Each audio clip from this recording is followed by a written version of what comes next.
Bonjour Monseigneur. Bonjour Dimitri. La semaine prochaine, nous rentrerons dans le carême. Le début du carême est marqué par le mercredi des cendres. Mais qu'est-ce que c'est le carême exactement ? 40 jours. Bonne réponse. 40 jours je dirais 40 jours qui nous sont offerts non pas comme un temps triste, morbide, etc., mais comme un temps de grâce. Je crois que j'ai écrit cela dans l'édito d'Église en Meuse, comme un temps de grâce qui nous est offert pour revisiter sa vie.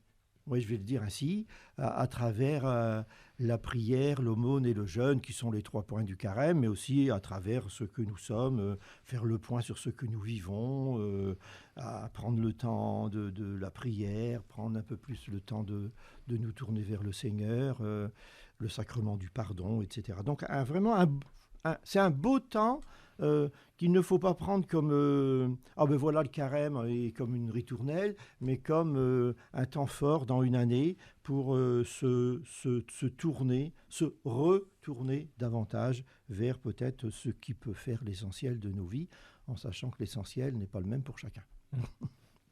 Vous avez parlé de jeûne pendant le carême. À quoi ça consiste exactement ? C'est que de la nourriture ? Ça peut être autre chose ? Sûrement autre chose.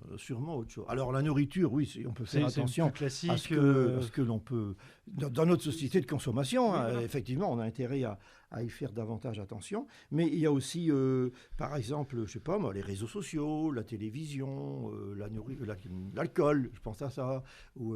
Voilà, porter attention à sa vie pour que notre vie, elle soit le mieux, je dirais, réglée. Quand tout à l'heure, dans une autre émission, je parlais des temps de repos et des temps de vacances, comment on construit sa vie, comment on gère sa vie dans le quotidien par rapport à ce que nous sommes, par rapport à la prière que nous prenons, à la rencontre des autres. Comment je rencontre les autres dans ma vie, comment je les écoute. Ça aussi, c'est important, je trouve. Donc, le carême, à mon avis, est au service de se refaire une santé spirituelle.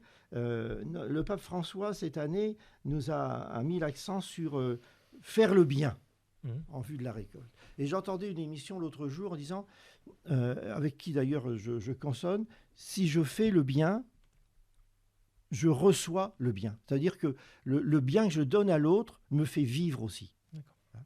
Et le contraire aussi. Si je critique l'autre, etc., ça revient aussi vers moi et finalement, je ne suis pas le même dans ma peau. C'est vraiment quelque chose auquel je tiens, en sachant que je ne suis pas parfait et que aussi j'ai des manquements. Mais faire le bien en vue de la récolte, c'est aussi engager l'autre sur le chemin du bien et dire aussi à l'autre qu'on croit en lui. Je veux dire, l'autre qui est en face de moi a besoin aussi d'entendre que même s'il y a des choses, même s'il y a des questions, etc., eh bien, nous pouvons avancer avec lui et croire en lui. Donc, c'est vraiment important d'accueillir l'autre et d'avancer ensemble. Donc, le temps du carême, effectivement, l'aumône, c'est le temps du partage. Donc, effectivement, le temps du partage avec d'autres. Et le temps du partage aussi avec le CCFD, Comité catholique contre la faim et pour le développement, qui nous aide aussi chaque année à vivre ce temps de partage avec ceux qui sont parfois au plus loin. Et donc un petit peu l'universalité de l'Église pour s'ouvrir à l'autre. Nous ne pouvons pas vivre sur nous-mêmes. Il nous faut prendre le temps et le choix, parce que je crois que c'est un choix, de nous ouvrir à l'autre, à ceux qui sont au plus loin. Et le CCFD permet cette ouverture. Alors chacun, là aussi, a ses tendances, mais c'est au moins une porte ouverte par l'Église pour que le CCFD ait sa part aussi, notamment que le 5e dimanche de carême, il y a bien sûr cette quête pour le CCFD qui est partagé aussi avec différents projets, qui sont des projets humains à chaque fois. Oui, parce que le thème de cette année du CCFD, c'est « Nous habitons tous la même maison ». Donc du coup, ce qui englobe bien ce que vous venez de dire. Voilà, c'est important. Et donc, on a essayé de le vivre au mieux. Tout un autre sujet. il y a différents conseils autour de vous. Et principalement, un de ces conseils est le conseil diocésain de pastoral.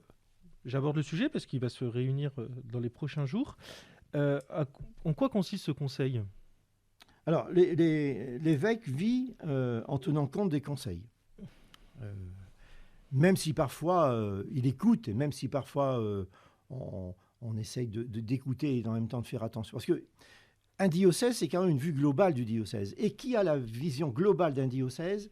Eh ben, je vais dire quand même, c'est l'évêque et le vicaire général, quelque part. Après, d'autres aussi, mais avec les questions, etc., ce que nous pouvons rencontrer, il faut tenir compte des conseils est important. Et en même temps, parfois, on ne peut pas tout tenir. Hein. En sachant que le premier conseil avant le CDP, parce que je veux le dire ainsi, c'est quand même le conseil presbytéral. Les prêtres sont quand même les collaborateurs de l'évêque.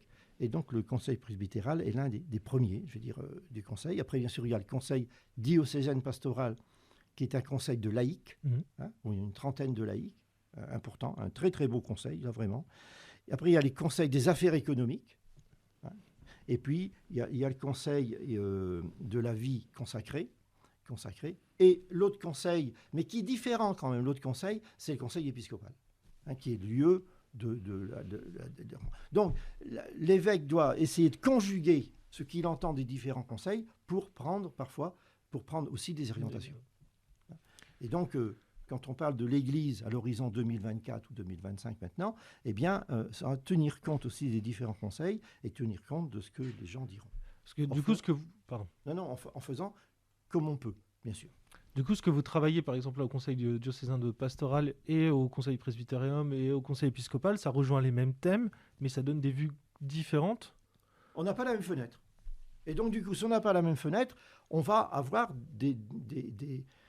on va donner des lignes de conduite différentes. Après, au Conseil épiscopal avec l'évêque, de se dire comment on va essayer de joindre tout ça, tout en disant on écoute les personnes, parce que je sais que parfois on dit oui, on a dit ça à l'évêque, mais il n'en tient pas compte. C'est pas qu'il n'en tient pas compte, c'est que en conjuguant les différents points de vue, on se dit on va aller dans cette ligne. Et ça me semble important pour la vie de notre Église. Alors le CDP aujourd'hui, le Conseil diocésain pastoral, réfléchit avec la pastorale des familles, sur la vie des familles, mais toutes familles. Les familles qui vivent par le sacrement du mariage, mais aussi toutes les autres, avec les questions d'aujourd'hui, sans ne rejeter aucune famille, mais en essayant d'accompagner toute famille. Et une de mes questions, qui est aussi parfois une souffrance, c'est que comment accueillir, comment rencontrer des familles qui sont quelque part en souffrance et que nous pourrions vivre un temps de marche avec eux. Parce que c'est vrai qu'il y a des équipes de préparation au mariage, qui n'est pas bien sûr la préparation de la célébration qui demanderait une demi-heure, point final, mais la préparation d'une vie chrétienne au mariage. Et après, on se dit comment accompagner les couples. Et souvent, après le mariage, les couples n'attendent pas forcément un accompagnement. Mais comment proposer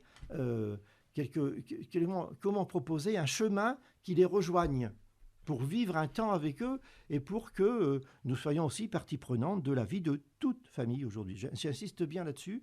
Les familles recomposées, les familles divorcées, vous voyez, tout un aspect où d'ailleurs le pape, dans son encyclique, et notamment au chapitre 8, si on peut aller lire, eh bien, nous invite à accueillir chaque famille et à vivre avec elle sans porter quelque jugement que ce soit.